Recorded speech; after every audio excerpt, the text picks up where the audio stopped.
Goal, nation's leading institute.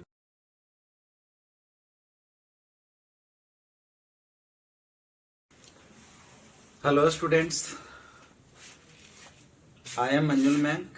Today I am going to discuss AITS Main Test 9 held on 29 January 2023. Start करते हैं question number 51 से physical chemistry में, ठीक है। तो देखिए क्वेश्चन नंबर 51 टोटल के टोटल क्वेश्चन एनसीईआरटी बेस्ड ही हैं और एनसीईआरटी पर ही आधारित आते भी हैं नीट में, और इसी तरह के क्वेश्चन आते हैं। इसलिए प्लीज आप सबको हमारे तरफ से रिक्वेस्ट है कि एनसीईआरटी और रिवीजन जितना ज्यादा हो सके, जितने भी टेस्ट आप दिए हैं उसका क्वेश्चन रिवाइज जरूर कीजिए, वैसा ही क्वेश्चन आपको नीट में मिलेंगे। तो अब हम देखते हैं क्वेश्चन नंबर 51 में the average oxidation state of sulphur. एक क्वेश्चन थोड़ा सा मिसप्रिंट था, S4O6 में हमें सल्फर का एवरेज ऑक्सीडेशन स्टेट देखना है। तो एवरेज ऑक्सीडेशन स्टेट आप सब सभी जानते होंगे, फिर भी चलिए यहाँ देखते हैं। एवरेज ऑक्सीडेशन स्टेट इसको अगर मान लीजिए सल्फर के लिए x मानते हैं तो 4x प्लस -2 क्रॉस 6 प्लस यहाँ पर +1 इंटू 2 इक्वल टू 0। तो 4x इक्वल टू कितना आ जाएगा 10, 12 और प्लस -12 प्लस 2, तो ये कितना आ जाएगा 10। इसलिए x इक्वल टू अब क्या लिखिएगा 10/4 2.5, ये आ जाएगा। Option number first is correct. बहुत ही इजी क्वेश्चन था, और ऐसे भी रेडॉक्स में इतना ज्यादा टफ क्वेश्चन नहीं बनते हैं, और मैंने बार बार आप सबको बतलाया है कि रिवीजन और एनसीईआरटी को जरूर अच्छा रखिए, ठीक है। अब 52 नंबर क्वेश्चन पर आते हैं। 51 नंबर क्वेश्चन बहुत ही अच्छा था और इजी था। देखिए 52 नंबर में कह रहा है in the compound KMnO4 K2Cr2O7 highest oxidation state of is of the element. तो यहां पर है KMnO4 और दूसरा है K2Cr2O7। तो Mn का देखेगा तो इसका +1, इसका हम x मान लेते हैं Mn का, और यहाँ पर 4 मल्टीप्लाइड बाई -2 इक्वल टू 0, इसलिए x इक्वल टू +7 आता है। और यहाँ पर देखिएगा तो +1 multiplied by 2 chromium 2x plus oxygen के लिए -2 मल्टीप्लाइड बाई 7 इक्वल टू 0, तो यहाँ x इक्वल टू +6 आएगा। तो इसमें मैग्नीज का सबसे ज्यादा ऑक्सीडेशन स्टेट, इसलिए option number second is correct. Option number second is correct in question number 52। 53 number देखिए तो 53 नंबर में कह रहा है कि reaction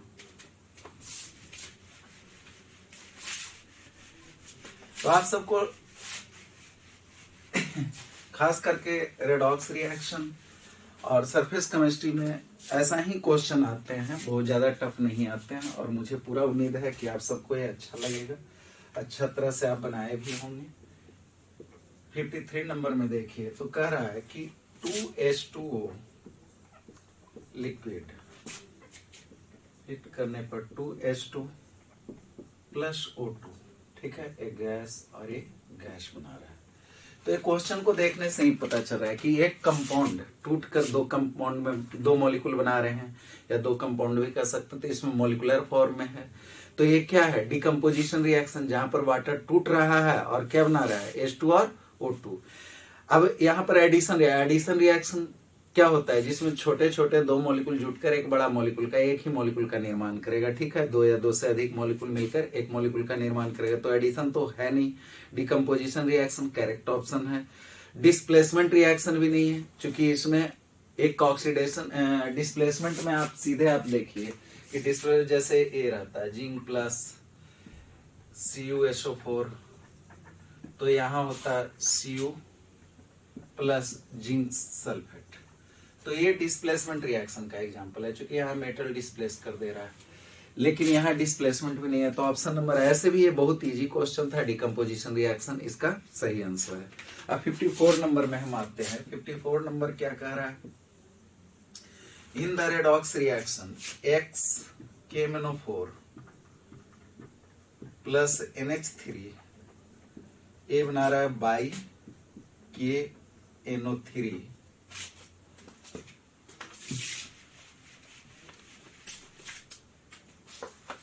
KNO3 plus MnO2 plus KOH plus H2। इस तरह से रिएक्शन दे रखा है। इसमें यहाँ X है और यहाँ बाई है, तो X और बाई का मान पूछ रहा है। ठीक है, तो X और बाई के मान तभी पता चलेगा जब हम इस रिएक्शन को बैलेंस करें। तो बैलेंस करके देख लेते हैं। यहाँ पर आप जान रहे हैं कि KMnO4 में +7 होता है जी। यहाँ पर कितना हो जाएगा +5, चूंकि -2 मल्टीप्लाइड बाई 3 तो -6 + 1 +5 हो जाएगा। अब यहाँ पर देखिए -2 मल्टीप्लाइड बाई 2 तो -4 तो +4 हो जाएगा। ठीक है, यहाँ पर आइए तो यहाँ पर +3 तो -3, तो -3 से +5 ये 8 से इंक्रीज किया, और यहाँ पर देखिए तो ये कितना से डिक्रीज किया, 3 से डिक्रीज किया। अब इसको दोनों को इक्वेट करना है ऑक्सीडेशन नंबर को, तो हम क्या करेंगे, नीचे ऑक्सीडेशन नंबर मेथड से हम इसको बैलेंस करना चाह रहे हैं, तो 8 से मल्टीप्लाइड कर देंगे, यहाँ 3 से मल्टीप्लाइड कर देंगे, तो 8 से मल्टीप्लाइड तो x बराबर क्या हो जाएगा 8, और अगर इसको 3 से करेंगे तो यहाँ पर क्या आ जाएगा 3। तो इसका मतलब x = 8 और y = 3। करेक्ट ऑप्शन कौन है, 4th नंबर ऑप्शन। ठीक है, अब हम नेक्स्ट क्वेश्चन में आते हैं, क्वेश्चन नंबर 56। 56 के लिए फ्रॉलिच आइसोथर्म से रिलेटेड क्वेश्चन है। ठीक है,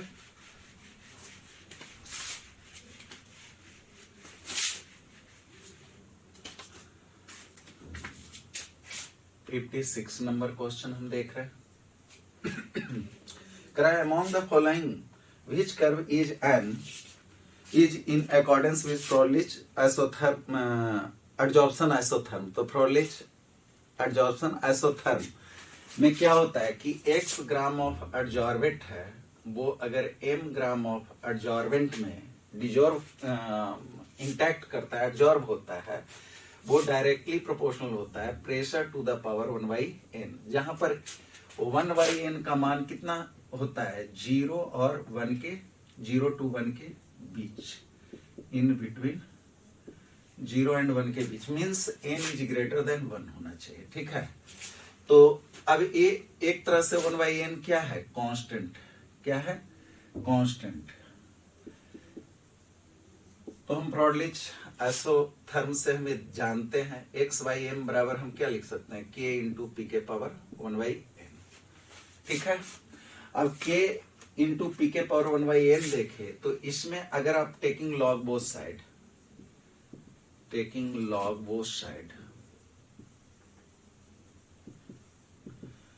तो इसमें आप देखिएगा लॉग, चूंकि क्वेश्चन में दिया हुआ है, जो ऑप्शन दिए हुए हैं आपके लॉग के फॉर्म में दिए हुए हैं, तो इसलिए लॉग निकालना बहुत ही जरूरी है। और जब तक लॉग नहीं निकालिएगा, इक्वेशन नहीं निकलेगा, आप कर्व के बारे में डिटरमाइन नहीं कर सकते हैं। इसलिए अब हम इसको क्या करेंगे, लॉग ले लेंगे x/m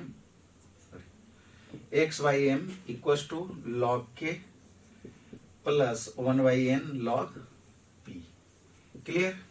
तो ये देखिए, इसको अगर y मान लेते हैं तो ये क्या है, एक तरह से c का काम करेगा, a m का काम करेगा, इनटू इतना को आप मान सकते हैं x। तो y बराबर y equal to mx plus c। Curve कैसा हो जाएगा, mx प्लस c है, तो mx का कर्व ऐसे जाता है, y इक्वल टू mx का कर्व, तो mx प्लस c ऊपर से जाएगा, तो कर्व ऐसा होना चाहिए कि नहीं। तो ये ऊपर हो जाएगा log x log x/m, और इधर क्या हो जाएगा log p। जैसा कि ऑप्शन नंबर 4 में आप देख रहे हैं, तो ये option number 4 is correct. Clear. तो y बराबर सिंपल स्ट्रेट लाइन होगा, y बराबर mx के फॉर्म में चलेगा। ठीक है, अब है नेक्स्ट क्वेश्चन पर हम आते हैं 57।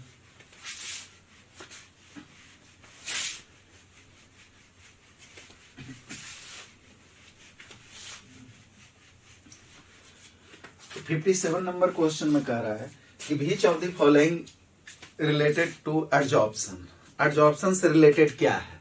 तो एडजॉर्प्शन आप जान रहे हैं कि एडजॉर्प्शन क्या होता है, किसी सरफेस पर, जैसे कहने का मतलब एब्जॉर्बेंट पर, एब्जॉर्बेंट है वो आसानी से इंटैक्ट कर जाए, एब्जॉर्ब हो जाए। तो अगर आसानी से इंटैक्ट कर जाए इसका मतलब एक्सोथर्मिक, मतलब स्पॉन्टेनियस प्रोसेस है, तो स्पॉन्टेनियस प्रोसेस तो डेल्टा जी भी निगेटिव होगा, और एक्सोथर्मिक टाइप का रिएक्शन इसलिए डेल्टा एच भी क्या होगा, निगेटिव। अब बात आती है कि अगर ऐसे मॉलिक्यूल सॉल्यूशन में है, तो सॉल्यूशन में एडजॉर्बेंट है तो एडजॉर्बेंट पर जाकर इंटैक्ट करेगा तो एक सिस्टेमेटिक वे में अरेंज्ड हो जाएगा। इसका मतलब इंट्रोपी सिस्टमाइजेशन डिजॉर्डर को कम कर देगा, डिजॉर्डर को कम करेगा, इसका मतलब क्या है, डेल्टा एस निगेटिव हो जाएगा या नहीं? तो डेल्टा एस निगेटिव, तो इसमें देखिए डेल्टा एच भी निगेटिव होगा, डेल्टा एस भी निगेटिव होगा, डेल्टा जी भी निगेटिव होगा। तो पहला, दूसरा, चौथा, ये फर्स्ट 2 and 4, इसमें 2 नंबर 2 पर भी, थर्ड को भी 2 बनाया हुआ है। टी डेल्टा एस निगेटिव नहीं होगा, टी डेल्टा एस क्या हो जाएगा, टी डेल्टा एस निगेटिव होगा, लेकिन माइनस टी डेल्टा एस कभी भी निगेटिव नहीं होगा। तो इसको आप थर्ड मानिए, अगर ये एक ऑप्शन ए है जो minus T delta S equal to negative, तो ये नहीं होगा।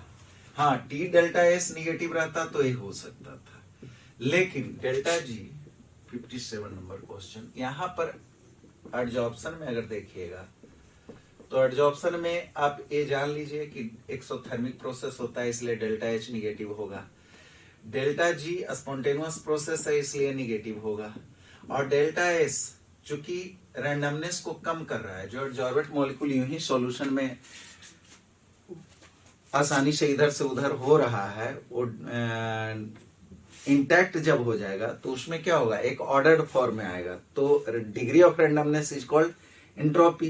एंट्रोपी अगर घटेगा तो निगेटिव में आ जाएगा, क्योंकि ऑर्डर्ड फॉर्म में आ रहा है इसलिए क्या हो जाएगा, निगेटिव। तो ए पहला चॉइस है और ए दूसरा है और ए तीसरा में है, तो इसलिए ऐसा एक ही चॉइस है, फर्स्ट नंबर चॉइस, जिसमें आपको दे रखा है फर्स्ट, सेकंड एंड 4 करेक्ट। इसको थर्ड चॉइस में रखिएगा तो ये आपका करेक्ट है। क्लियर?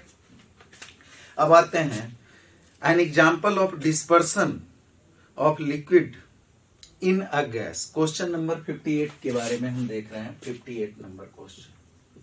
तो 58 नंबर में क्या कह रहा है, तो 58 नंबर में कह रहा है कि an example of dispersion in a liquid in a gas, liquid in a gas, liquid in a gas.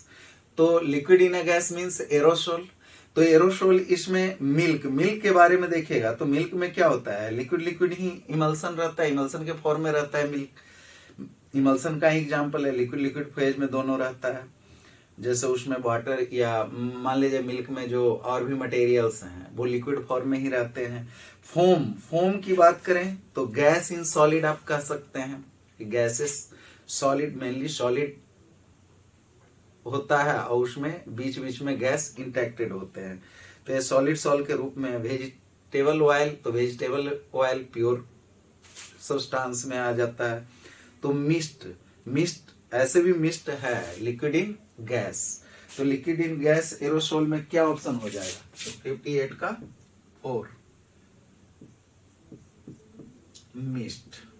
ठीक है, तो इसका एग्जाम्पल देखना था, एग्जाम्पल देखना एनसीईआरटी में डायरेक्ट एक चार्ट बनाया हुआ है, उसके आधार पर आप देख भी सकते हैं। सीईआरटी का डायरेक्ट चार्ट देखिएगा, सभी के सभी एग्जाम्पल आपको मिल जाएंगे। ठीक है, खास करके सरफेस केमिस्ट्री में आप कोलाइडल टॉपिक में आप देख सकते हैं। ठीक है, अब करा है कि how non polar, 59 number question में, 59 नंबर क्वेश्चन कर रहा है कि how non polar and polar part of micelles are arranged. Polar और नॉन पोलर टाइप मिसेल्स में आप जानते हैं कि एक इस तरह से आप देखते हैं, यहां पर पोलर पार्ट है। अब मिसेल्स कहने का मतलब अब जो भी है, अब जैसे कहने का मतलब सॉप लिए या डिटर्जेंट लिए, तो डिटर्जेंट में ये क्या होता है, हाइड्रोकार्बन पार्ट होता है।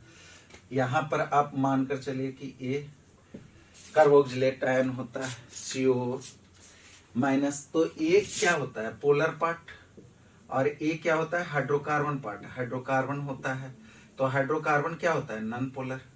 लेकिन जब ये डर्ट पार्टिकल से इंटैक्ट करता है तो कुछ इस तरह से इंटैक्ट करता है। यहां देखिए ये डर्ट पार्टिकल है तो इसके साथ इस तरह से इंटैक्ट करेगा, ठीक है। और ये इंटैक्ट करने के बाद आप देखिए तो इसका पोलर पार्ट क्या है, आउटर साइड में है और non polar side inner side में है। क्लियर। तो इसमें पहला ही चॉइस है कि polar eight outer surface and non polar eight inner surface. Yes, तो पहला चॉइस ही करेक्ट है। तो इसमें क्या हो जाएगा, आंसर फर्स्ट, 59 का फर्स्ट। अब हम आते हैं 60 नंबर क्वेश्चन में। 60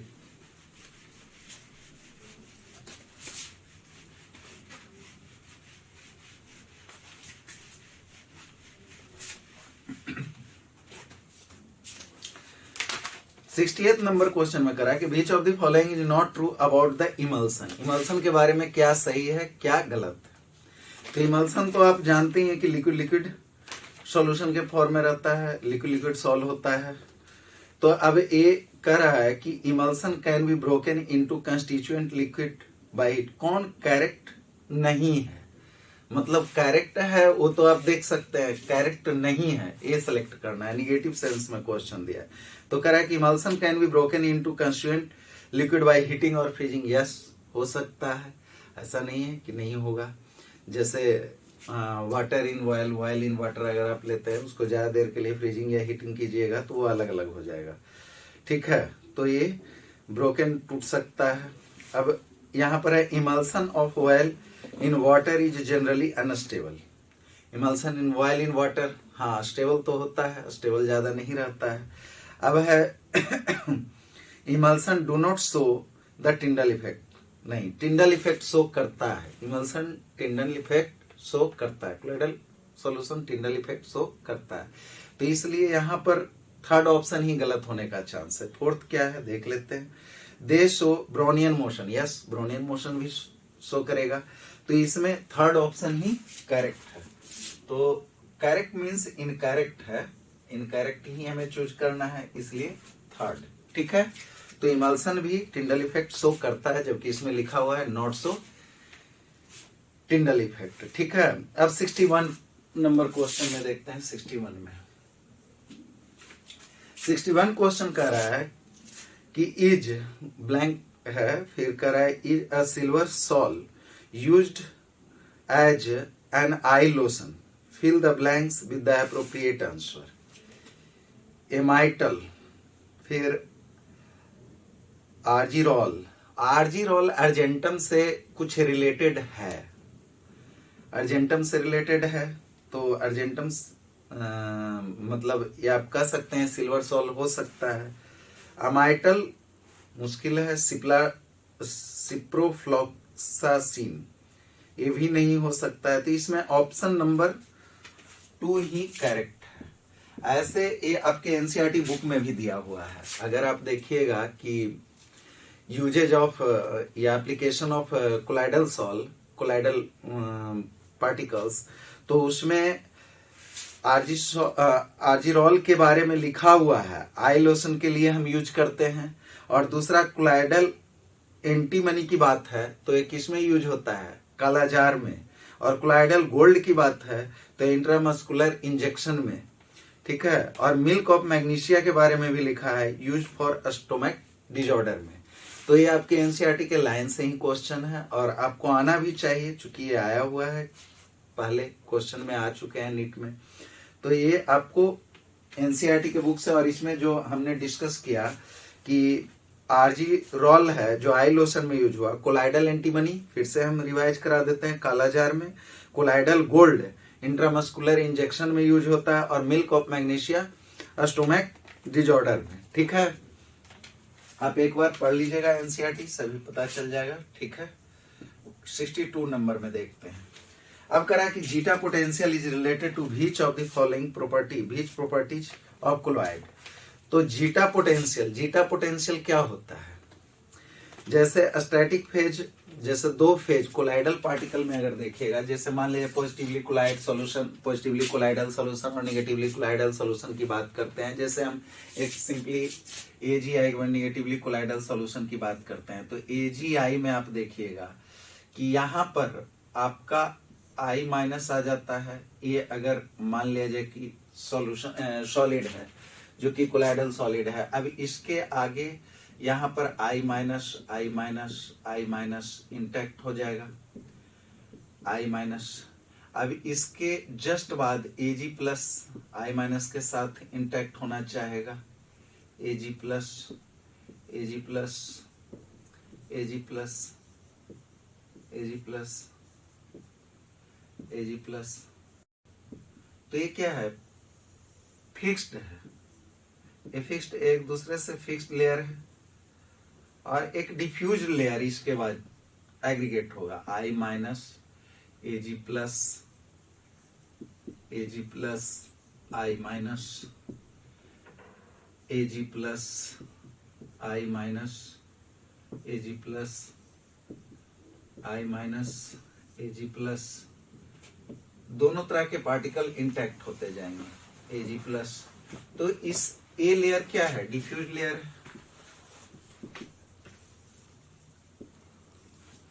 तो ये फिक्स लेयर और डिफ्यूज लेयर, ये फिक्स लेयर बना इधर का पोर्शन और इधर का डिफ्यूज लेयर और एक फिक्स लेयर, इन दोनों के बीच में एक सर्टेन पोटेंशियल डिफरेंस जनरेट होता है ड्यू टू चार्ज सेपरेशन, ठीक है।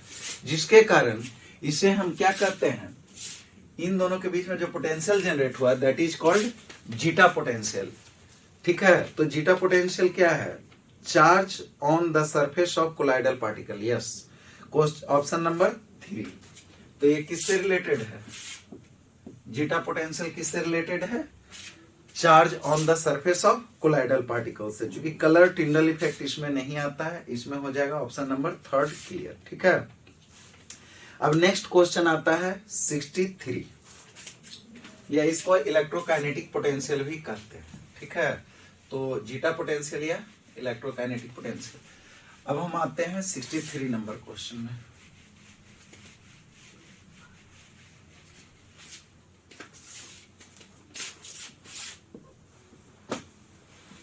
(63) नंबर क्वेश्चन कह रहा है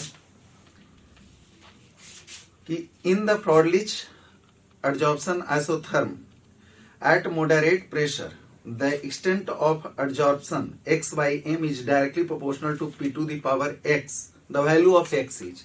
तो आप पहले भी हम इसके एक पहले भी क्वेश्चन आ चुका है इस तरह का एडजॉर्प्शन आइसोथर्म से रिलेटेड नंबर क्वेश्चन, जिसमें हम बतलाए भी कि फ्रॉडलिच आइसोथर्म में क्या बोला गया कि एडजॉर्बेंट जो एडजॉर्बेंट पर एडजॉर्ब होता है x by m, x gram adsorbent adsorb on m gram of adsorbent is directly proportional to p to the power 1 by n। अब यहाँ पर कह रहा है कि x by m is proportional to p के power x, means x is related with 1 by n, that means x is equals to 1 by n, where 1 by n is greater than 1। यहाँ पर क्या हो जाएगा, where n is greater than 1, या 1 by n का value देखें तो 0 to 1 के बीच में रहेगा, ठीक है। तो इस तरह से आप कह सकते हैं कि x का क्या ऑप्शन होगा, x equal to 1 by n। तो इसमें ऑप्शन नंबर 4 करेक्ट है, ऑप्शन नंबर 4 1 बाई n है। तो ये 63 का क्या हो जाएगा, 4 क्लियर। अब सेक्शन बी में चलते हैं, फिजिकल केमिस्ट्री के सेक्शन बी में 5 मोर क्वेश्चन है। 86 नंबर देखते हैं, ठीक है।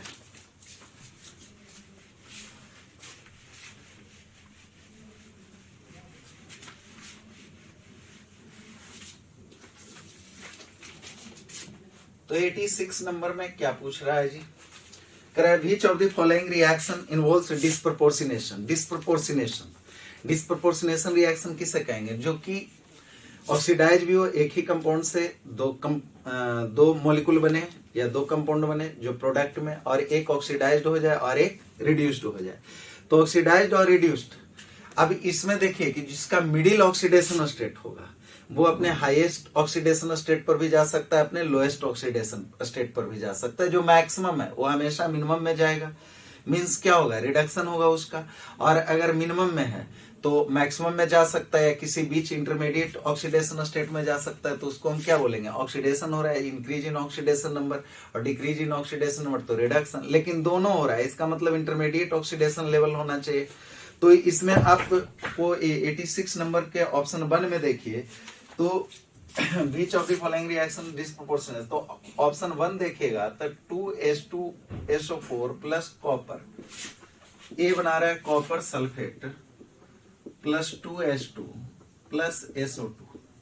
तो यहां पर देखिए कि सल्फर का कितना है, +6 है, +2 -8 तो +6 हो जाएगा। ये मैक्सिमम, इसका मैक्सिमम ऑक्सीडेशन स्टेट है, तो ये हो नहीं सकता, ठीक है, क्योंकि मैक्सिमम ऐसा मिनिमम में जाएगा, मीन्स क्या होगा, रिडक्शन होगा। अब यहां पर दूसरा नंबर में आते हैं, तो दूसरा नंबर के सेकंड ऑप्शन में कह रहा है कि AH2O3 प्लस 3H2S, ये बना रहा है AH2S3 प्लस 3H2O। तो यहां देखिए ये -6 तो +6 तो +3 इसका ऑक्सीडेशन स्टेट है, ये भी मैक्सिमम है, इसका क्या है, मैक्सिमम ऑक्सीडेशन स्टेट, आर्सेनिक का मैक्सिमम हो जाएगा, ठीक है। फिर अब तीसरा आइए KOH प्लस Cl2, और इसमें भी देखिए तो -2, ये क्या है, मिनिमम पर है। इसमें भी आप देखिएगा कॉपर, तो ये मिनिमम पर है, तो ये ऑक्सीडाइज होगा, ये क्या होगा, ऑक्सीडाइज। ऐसे भी देखिए तो यहाँ पर +2 हो गया इसके लिए, तो ये क्या हो गया, ऑक्सीडेशन हो गया इसका, और इसका रिडक्शन हो गया।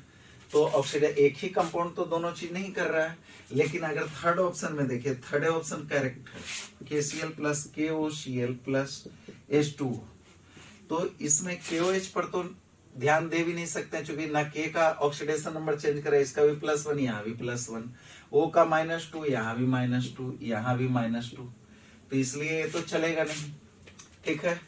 तो यहाँ पर अब इस पर ध्यान दे सकते हैं 0, ठीक है, तो 0 पर दे दिएगा तो यहाँ पर -1 हो जा रहा है, यहाँ पर +1 हो जा रहा है, यहाँ पर +1, तो इसका क्या हो गया कि क्लोरीन से आप देखिए तो एक बात है, और एक यहाँ पर देखिए तो एक में इंक्रीज इन ऑक्सीडेशन नंबर, एक में decrease in oxidation number, that means disproportionation reaction, मतलब ऑक्सीडाइज और रिड्यूस दोनों एक ही कंपाउंड कर रहा है, इसलिए हम क्या बोलेंगे, और डिस्प्रोपोर्शनेशन रिएक्शन है, क्लियर। तो जब भी मैक्सिमम ऑक्सीडेशन स्टेट हो तो क्या होगा, हमेशा मिनिमम ऑक्सीडेशन स्टेट पे, इंटरमीडिएट ऑक्सीडेशन मींस रिडक्शन होना चाहिए, डिक्रीज इन ऑक्सीडेशन नंबर होना चाहेगा, इंक्रीज इन, और जब मिनिमम पर हो तो मैक्सिमम पर जा सकता है, इंटरमीडिएट पर जा सकता है, तो मींस क्या हो गया, वहां पर ऑक्सीडेशन की संभावना है। और जब मिडिल पर रहे, मिडिल ऑक्सीडेशन, चूंकि इसका -1 से +7 तक आप ले सकते हैं ऑक्सीडेशन स्टेट, तो ये 0 क्या है, इन बिटवीन है, -1 से +7 के बीच में है, तो ये क्या हो जाएगा, डिस्प्रोपोर्शनेशन रिएक्शन दे सकता है, ठीक है। अब है क्वेश्चन नंबर 87, फोर्थ 86 में फोर्थ रिएक्शन भी इसी तरह से है, जो आपको समझ में आ जाएगा। अब है 87 नंबर में कह रहे हैं, क्वेश्चन में कह रहा है कि which of the following act as a reducing agent, फिर बात वही आ गया, act as a reducing agent. Reducing agent means खुद क्या होना चाहिए, मतलब ऑक्सीडाइज्ड होना चाहिए, ठीक है। रिड्यूसिंग एजेंट मतलब खुद ऑक्सीडाइज्ड हो, तो ऑक्सीडाइज्ड हो मतलब इंक्रीज इन ऑक्सीडेशन नंबर, तो इंक्रीज इन तो मिनिमम पर रहे, तो मिनिमम पर रहे तो इसमें कौन हो जाएगा, 4 कंपाउंड के बारे में, 4 आयन के बारे में दिया हुआ है, SO3, फिर है PO3 2 माइनस और NH3, 1 है, 2 है, 3 है और 4 है।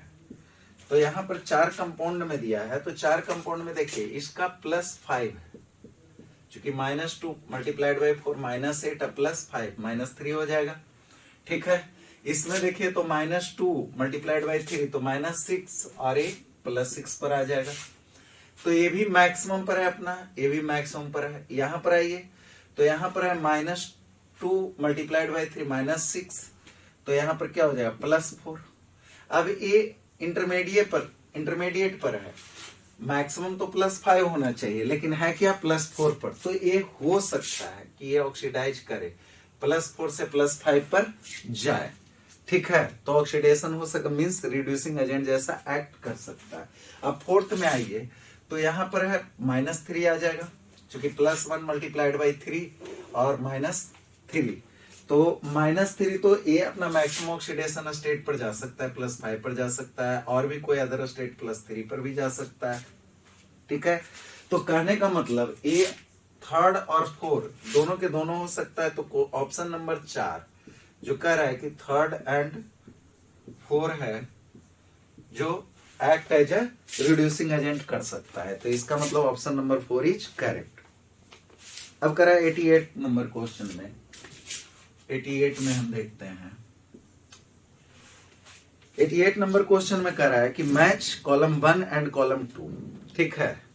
फिर एक कोलाइडल सॉल्यूशन से सरफेस केमिस्ट्री से क्वेश्चन है, प्रोटेक्टिव क्लोराइड, तो प्रोटेक्टिव क्लोराइड क्या होगा, लायोफिलिक लायोफोबिक, तो लायोफिलिक, ठीक है, क्योंकि वो प्रोटेक्ट मतलब वो जल्दी टूटेगा नहीं, जल्दी हटेगा नहीं, तो यहाँ पर प्रोटेक्टिव क्लोराइड में लायोफोबिक लायोफिलिक क्लोराइड, लायोफिलिक मतलब ए का क्यू में दो ऑप्शन है, फर्स्ट एंड थर्ड। सेकंड में आइए लिक्विड क्लोराइड क्या कहलाएगा, इमल्सन, लिक्विड क्लोराइड इमल्सन, तो ये इमल्सन हो जाएगा, तो इसका ए का आर, तो एक बी का आर, ए का क्यू बी का आर, ठीक है। अब सी में आइए, पॉजिटिव चार्ज क्लोराइड, ये तो बिल्कुल एनसीईआरटी से ही उठाया हुआ है, ApCl3 प्लस हॉट वाटर, ये कैसा देता है, पॉजिटिव क्लोराइड देता है, पॉजिटिव चार्ज क्लोराइड, ठीक है, पॉजिटिव चार्ज क्लोराइड, ठीक है।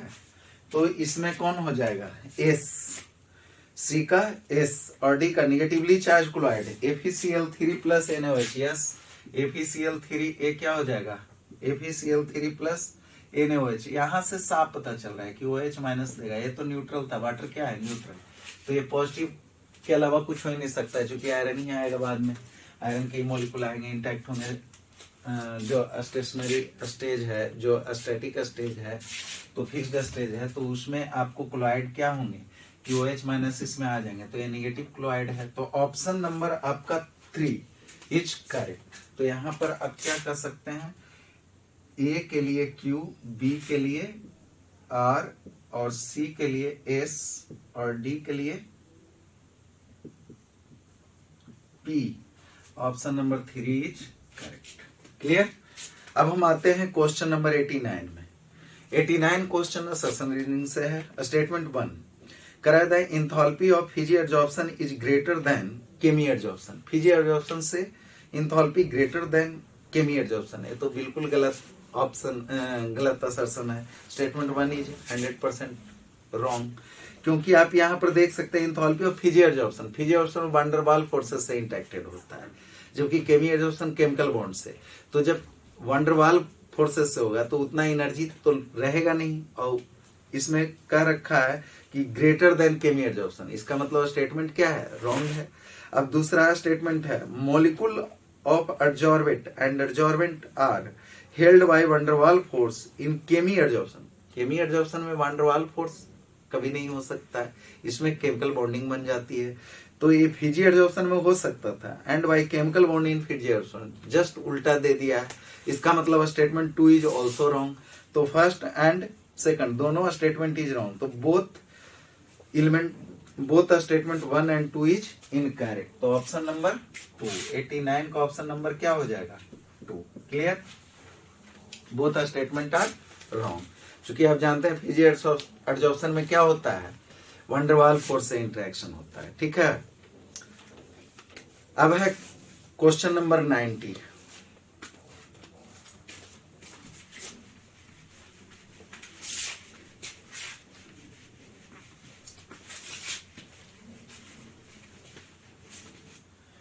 क्वेश्चन नंबर 90 में बोल रहा है, ये भी असर्शन रीजनिंग से रिलेटेड है। करा असर्शन में कि the relation x by m equals to K into P by X by M equals to K P to the power 1 by N is known as Freundlich isotherm. होता ही है फ्रॉडलिच isotherm, इसी को कहते हैं कि x gram of adsorbate adsorbed on m gram of adsorbent is directly proportional to pressure to the power of 1 by n, जहां पर 1 by n क्या है, कांस्टेंट है। तो 1 by n में n इज ग्रेटर देन 1 होता है और 1 by n का मान 0 से 1 के बीच में होता है। दूसरी बात, अगर यहाँ पर k तो प्रोपोर्शनलिटी साइन हटाएंगे तो k होगा ही, तो स्टेटमेंट तो करेक्ट लग रहा है। The statement the relation x by m equals to k into p के power 1 by n is known as Freundlich isotherm where x is the mass. हाँ, डिफाइन किया है तो बिल्कुल करेक्ट स्टेटमेंट है। स्टेटमेंट 2 रीजन इसमें दिया है कि when several substances have same value of 1 by n, अगर same value of 1 by n 1 by n का वैल्यू सबके लिए 2 या 3 ऐसे सब्सटेंस हैं जिसका 1 by n का वैल्यू सेम हो, the line by which their adsorption isotherm can be represented will meet at a point. कभी नहीं होगा, आप पीछे भी देखिए कि ऐसा ग्राफ बनता है, ऐसा ग्राफ बनता है। तो यहां पर देखिए कि 1 by n क्या देता है, स्लोप देता है 1 by n। अगर हम स्लोप की बात करें, थीटा है तो ये स्लोप है, तो स्लोप है तो इसका क्या वैल्यू होगा 1 by n। जब आप ले लेते हैं log x by m, जो पीछे आप देख चुके हैं एक क्वेश्चन में, log यहां पर क्या हो जाएगा log p। तो अगर 1 by n सेम है तो स्लोप सबका सेम रहेगा, इसका मतलब ग्राफ क्या हो जाएगा, पैरेलल हो जाएगा। तो कभी एक पॉइंट पर कट करेगा ही नहीं, कभी नहीं करेगा। इसका मतलब statement is reason is wrong. तो इसमें assertion is correct but reason is wrong, means option number 3 is correct. तो इसमें क्या हो जाएगा, ऑप्शन 3 नंबर करेक्ट ऑप्शन है। ठीक है, तो अब आपके लिए अगले मीन टेस्ट के लिए अच्छा से तैयारी कीजिए। Best of luck.